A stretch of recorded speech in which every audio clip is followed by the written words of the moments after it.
What's up YouTube? Welcome to another video. It's October 29th, 2024 and lots of stuff have been happening. So I want to get into this video. Quick disclaimer, I'm not a financial advisor. Do your own research.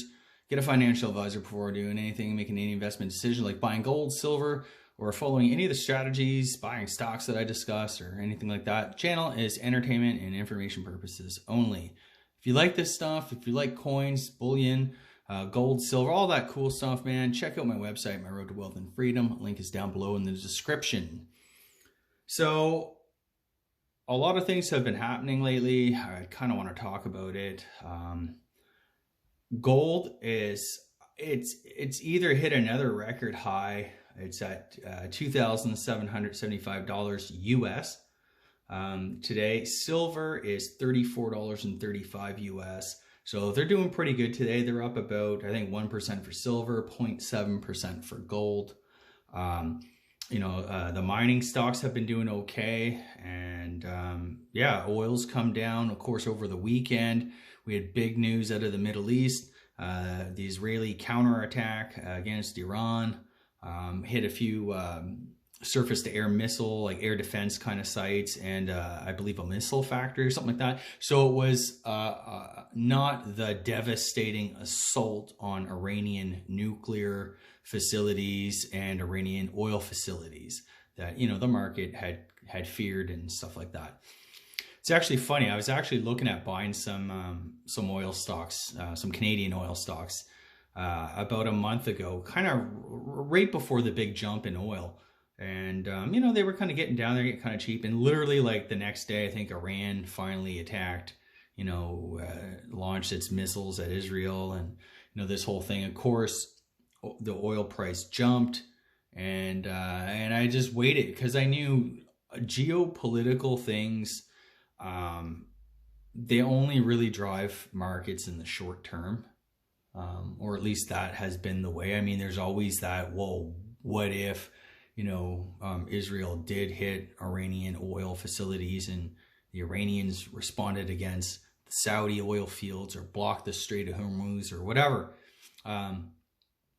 There's always, a possibility. I always thought those are kind of like remote possibilities, not to say they can never happen, but it's just time and time again, we see this, so you want to basically sell into that strength is kind of what I'm getting at. Whenever I see a big spike, we saw it too back in February, early March 2022. What did commodities do when Russia attacked Ukraine?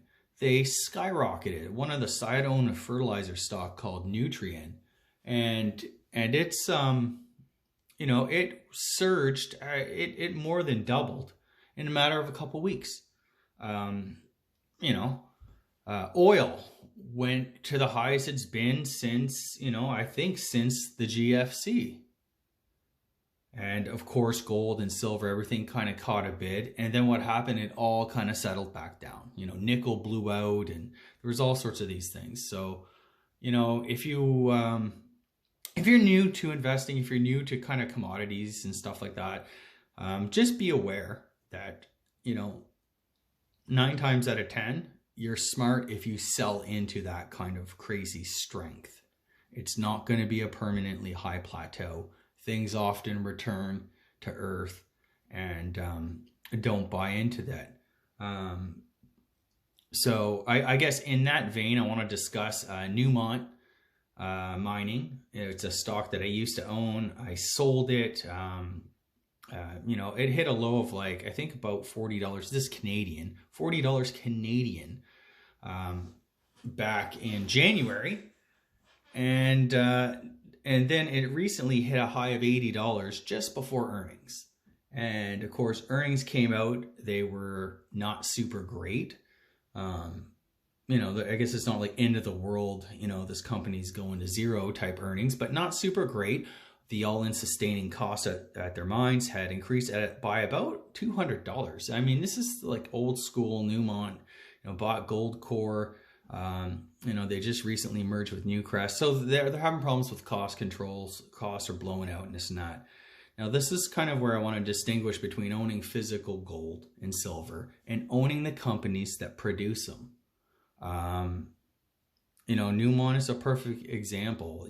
Before earnings, The stock was $80. They reported earnings, and that's $80 Canadian, that is, and it dropped to, I think, $65 Canadian, so $15. And in US, I think it was like a $60 stock, and it went down to 46 or 47 or something like that.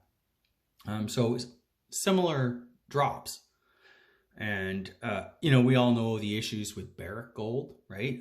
The Mali government, the military dictatorship there is doing stuff to their mines there. There's all kinds of risk in that, and they just haven't performed really in a very long time. So many of these gold stocks, you see them, if you're in this space, you see these mining executives at conferences, on podcast. They're always like, oh, the times are great, spewing out the narrative, the US dollar, global debt, gold's going to go to the moon, all of this stuff. And really their companies, are just not really run that efficiently. They can't get costs under control. There's all kinds of stuff.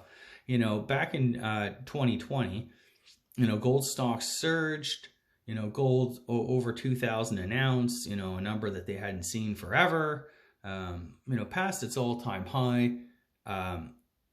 Oil, if you remember that year, actually went negative.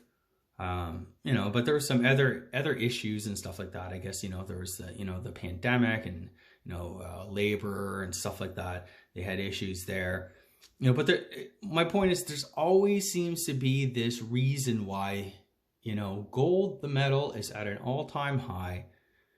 And these guys can't get cost under control. They can't run an efficient business that genuinely rewards shareholders.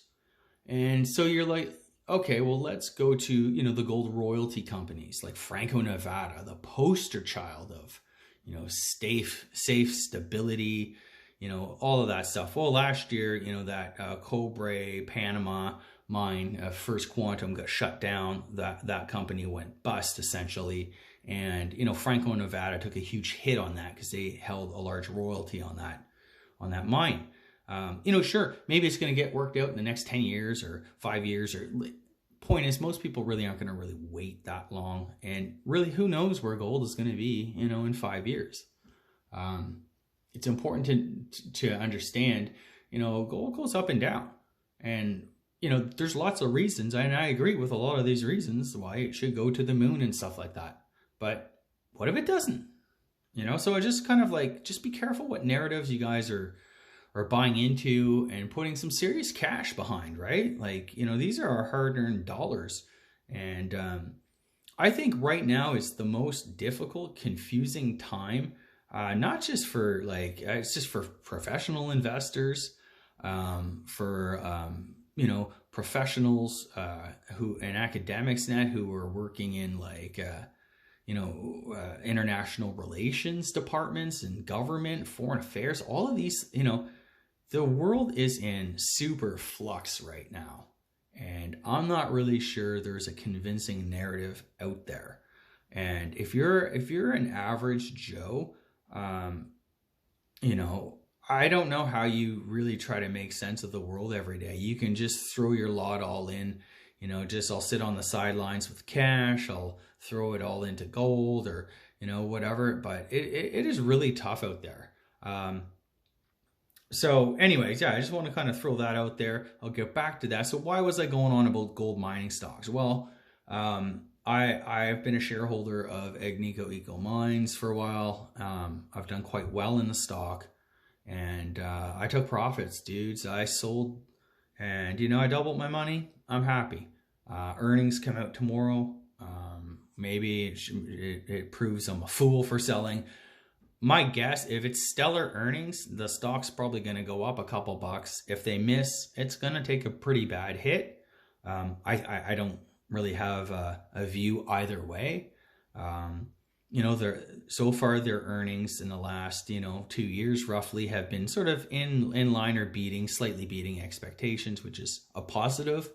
But if you look at the share price performance, following those earnings reports, it's kind of like doesn't really do much. It's actually down usually. Usually they lose about maybe 1 or 2%. So I mean, I don't know. I don't really know. But you know, I'm ahead. I'm going to take some profits. Things are really uncertain right now. And which is why I own some of those things. I own kind of gold proxies. And the reason why is because I want to use those as my sort of hedges, right? Gold, the metal, is skyrocketing, and I don't intend to sell this anytime soon. Actually, I don't know if I ever will. Maybe, maybe not. It really all depends. I mean, what would genuinely bring us to sell the metal? Well, it could be a number of things. Maybe we need the money. Maybe there's crazy high inflation and we can't afford the cost of living anymore. Maybe, you know, financial markets melt down and stay down for an extended period of time. And now you need to depend on these little coins for your retirement plan. Maybe you need to sell, you know, a coin a month to, you know, pay the bills and eat. I don't know. But I do know that is, you know, that is why I also own some kind of, you know, paper gold in the form of, you know, like GLD. I don't really like GLD. I like that physical, Sprott physical. At least that kind of gives you exposure to like a, you know, physical gold. But what did I want to say now? Yeah, so I own some mining stocks as kind of a proxy, and you know, they're moving up. That's great. I'm taking profits. I'm selling into this strength. Can gold go to 3,000? Sure can. Is a company like Newmont or Agnico or, you know, Barrick, are they gonna, you know, perform stellar? I don't really know. I have my doubts about two of them, and the first one I'm kind of, and Agnico, like I said, I'm kind of neutral on. I do think there's this law of diminishing returns. You know, gold is at an all-time high in US dollars, 27.75. I mean, these mining stocks should be printing money, and yet they did better in 2020 than they did today. And the gold price is, you know, how much higher, right? It's like what, 35%, 40% higher, something like that. Price of oil has gone down, right? A lot of the labor and stuff like that, that has kind of sort of resolved, or you would have thought, right?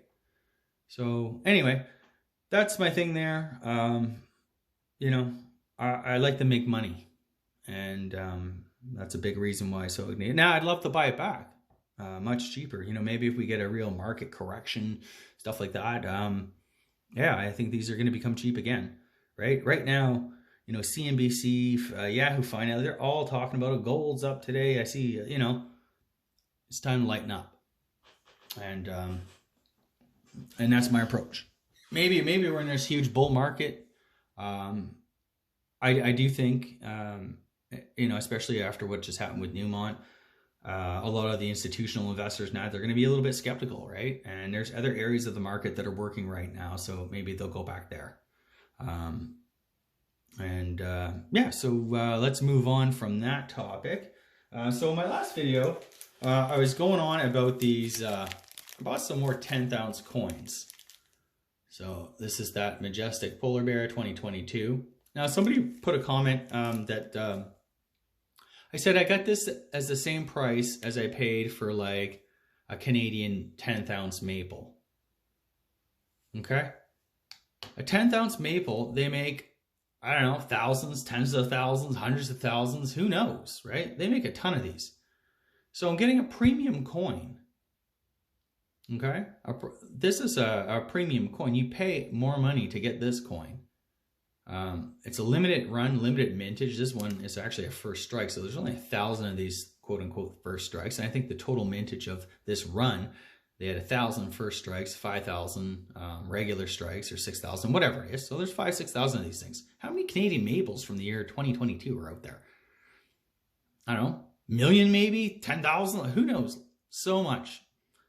Okay, so when I see this coin is the same price as a regular run-of-the-mill, you know, maple coin, I'm gonna buy this one. It's a beautiful image. It's a premium coin, okay, and I'm getting it for the same price, or actually, it was actually slightly less than the 2024 maple, than that. So of course I'm gonna buy this. Okay. So then I went and I looked and I found a couple other ones. Here's the 2023. Again, same deal, right? Beautiful 2023. Now this one is just a regular one, so it's a 5,000 mintage. So there's probably about 6,000 of these bad boys out there. The last year of QE2. And it's kind of a little collector line. And here's the 2024. You know, again, it's a 4,000 mintage. There was 1,000, so the mintages have gone down. This is the image on this one. Beautiful coins, you know, keepsake, but I'm getting it for the price that I'd pay for a regular 10th ounce. That to me is a deal. I'm a coin collector as well, so you know what? I'll take it. All right? Anytime you can get a premium coin, gold coin for the same as, you know, the regular, you know, maple equivalent, just the generic run, it's worth having something a little bit nicer. And that's kind of my idea behind that. So gold is very expensive.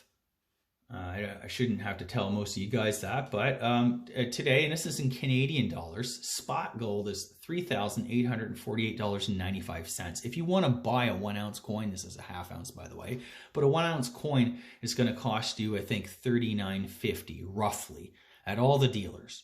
You know, roughly $3,950. So we're butting up against $4,000 for an ounce of gold here in Canada.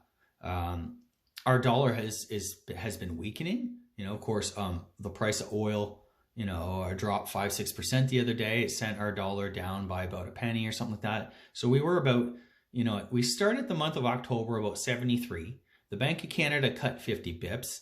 That took us to 72, and oil dropped. Now we're at kind of 71 and change to the US dollar, 71 cents to the US dollar in Canada. So not only is, you know, and gold, because gold's priced in US dollars and stuff like that, you know, gold is actually getting more expensive, relatively speaking, here in Canada. And it's a function of a whole lot of different things. Just in general, around the globe, gold is increasing in price or increasing in value. You know, in fiat, it's going, you know, ballistic. Now, you know, there are people who do think it is due for a pullback. I wouldn't be surprised if it pulled back. But again, it's hard to time markets, and I'm like literally the worst market timer ever, I think. And it seems like whenever I buy something, the next day it goes down, and whenever I sell something, the next day it goes up. But I do feel that in general, over time, you know, if you're dollar cost averaging into certain things, especially precious metals, especially at these prices, I mean, there's a reason I'm not buying an ounce of gold today. $4,000's pretty steep. You know, I just don't actually have that kind of money just laying around for that kind of a purchase, right? The other thing too is, you know, I feel like I own a lot of gold. You know, some of the stuff I show you guys on this channel, you know, I obviously don't keep it all at home. If you do own gold, it's not a good idea to keep a lot at home. But you know, I do have a few coins here, and you know, once you reach a certain level of, you know, physical gold, you know, it's just worth trying to kind of maintain that.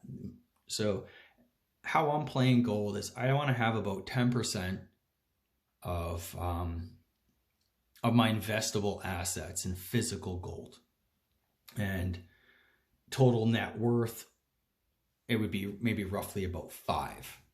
So beyond that initial allocation of, you know, the solid 10 in an investment portfolio, my total financial assets, I want 10% physical. Beyond that, I also own things like gold miners, and, you know, I own, you know, a covered call ETF and stuff like that on gold, and a bunch of different things. And that is kind of how I have this allocation. So it can be 15-20% at times it can be lower, maybe. You know, I'm not swinging for the fences here. This is just a very general sort of, I want to protect my purchasing power. And when I see big moves, you know, in the gold stocks and stuff like that, I want to try to sell into that strength, and I want to buy when they're kind of out of favor again, or when they've kind of fallen from grace a little bit. And that may happen soon. I mean, I don't know. But I do know this. I've been hearing for years and years and years, forever, if you've been in this, the gold sector or whatever, the talking heads in the gold sector, there's never a time when it's not time to buy gold, buy the miners, invest. They're always undervalued. They're always this and that.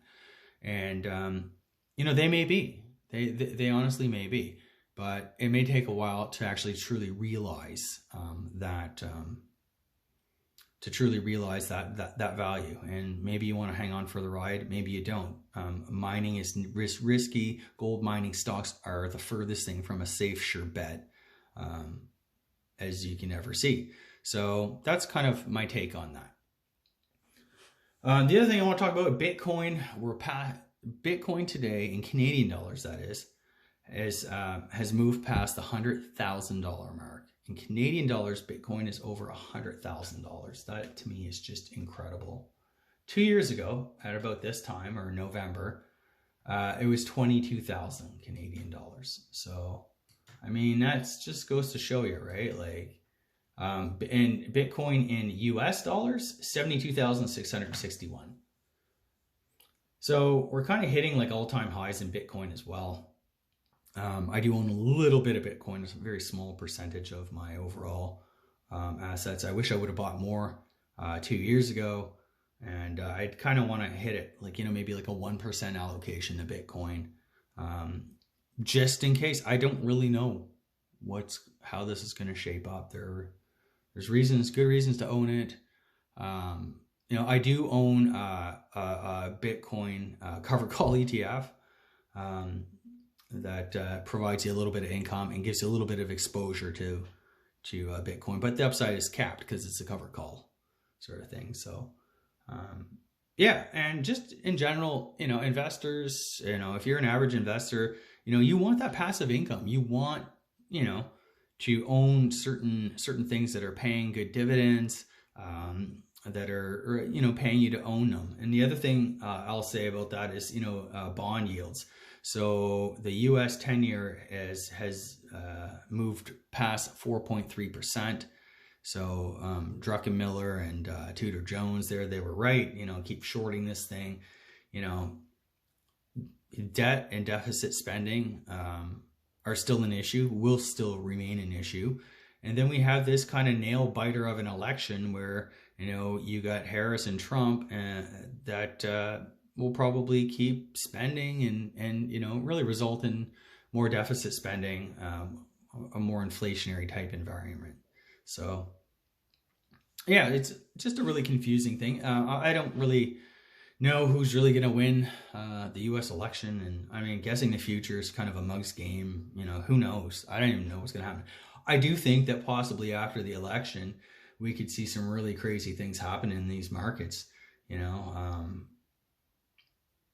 but maybe not. I mean, who knows? Are they going to keep going straight up? I'm actually really surprised at the strength of the stock markets globally, which is kind of freaking me out, which is because for the past so many years, I've been on this kind of inflation, deflation, I really can't make up my mind of what's going on. And, I'm not alone, there's a lot of, macro strategists. They're kind of the same way. Like, you're listening to very smart, intelligent people.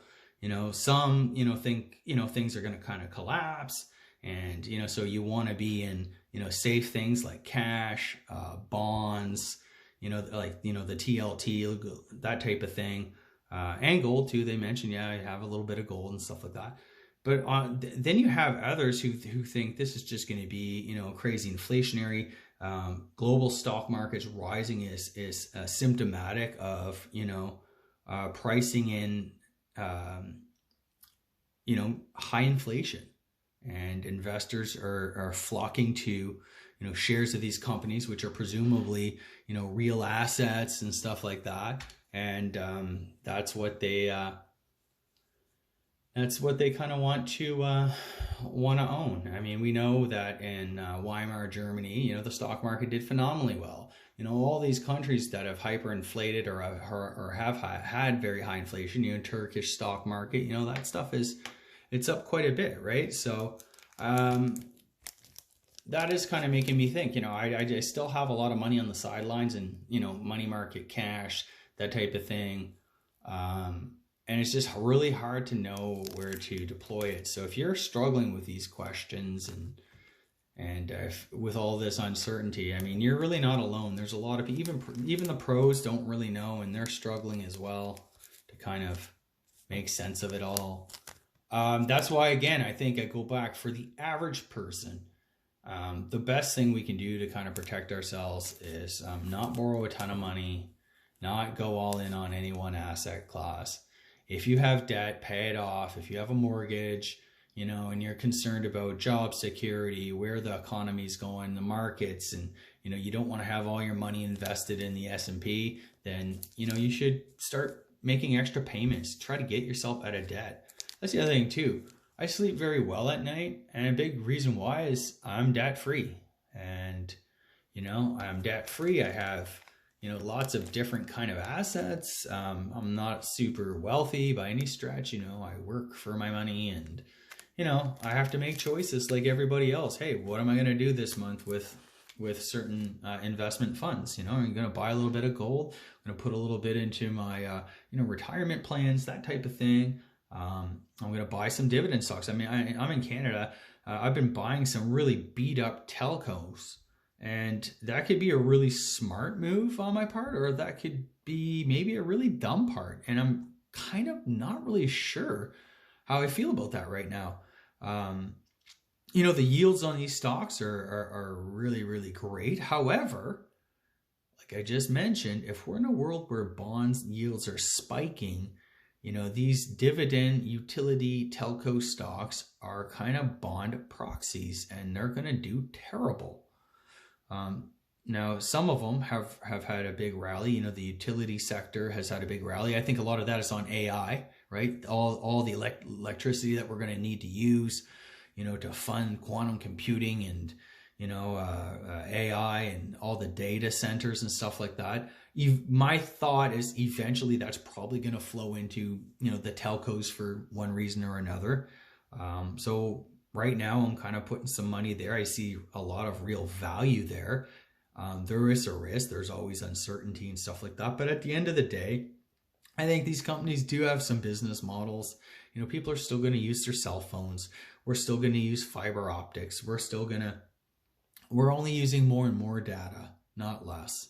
And, you know, here in Canada, we have a lot of harsh regulations on, you know, the telcos and stuff like that. But those might be easing.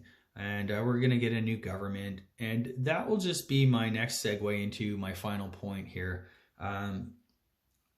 As much as I, you know, may come across as super pessimistic, you know, Canada, we have tons of problems. There's no question. We got a lot of problems here. You know, from housing and immigration to, you know, a prime minister that just doesn't want to seem to, you know, resign with grace. He doesn't want to have a graceful exit. You know, I think you guys know my thoughts on Trudeau, how he seized Canadian bank accounts and did all sorts of crazy stuff, emergency. You know, the man, to me, should not be running this country. And I think he's doing a lot of damage to his party. But I'll just kind of move that aside, is that, yes, we've had an idiot running the country for 10 years now almost. We are coming up for an election, and it looks to be probably a conservative sweep. And I'm hoping that we're going to get some really sound policies out of this, you know, new conservative government. And what do I mean by that? I think we need to, you know, Canada is endowed with, you know, some of the best natural resources on the planet. You know, we have potash, we have tons, we have lithium, we have iron ore, we have zinc, and I don't know if we have copper, maybe copper too, I'm not really sure. But, you know, we have tons of, we have gold mines, we have, you know, there's just so much. We have tons of energy, natural gas, we have oil. What the heck are we doing with our country, basically? And I think, you know, if the world, geopolitically speaking, if we are kind of breaking up into really two distinct camps, the democratic free world and the autocrats of the East, I really think there's a case to be made for, you know, Canada to kind of, you know, really come to the realization that we could be an energy, you know, natural resource superpower in that block. And, you know, We have democratic values. There's just so many angles that we can use to sell Canada to the world. And I mean, we don't even really need to sell. I mean, we had the Germans and the Japanese here begging us for energy. And we have a prime minister who said, no, there's no real business case for that. Are you kidding me? So what are you going to do? Get Germany to buy Russian gas? Like, why are we so stupid in the West that we are giving our money to, dictators of the East for their energy when we have an abundance ourselves, and where we can be using free energy, not free as in it doesn't cost anything, but like energy produced by free and democratic liberal democracies, who, can make a difference in the world. That's what we should do. We should be selling our energy to Europe. We should be selling our energy to Japan and South Korea, to Philippines, whoever wants to buy it in the free world, right? So that's all I'll say today. I've gone on quite a bit. I hope you guys enjoy this stuff. And I just want to say too, so before I finish, I just want to say, even though I've been super negative on Canada, there are a lot of underlying strengths that I do think are going to get realized in the years to come. I think we're going to have more saner policies towards building pipelines, building and developing energy infrastructure, and a lot of the insanity and a lot of the, sunny ways of the last 10 years is going to go by the wayside to the realpolitik that is gripping the world at this critical juncture. Like, subscribe, check out my website, My Road to Wealth and Freedom. Appreciate all your support, and have a good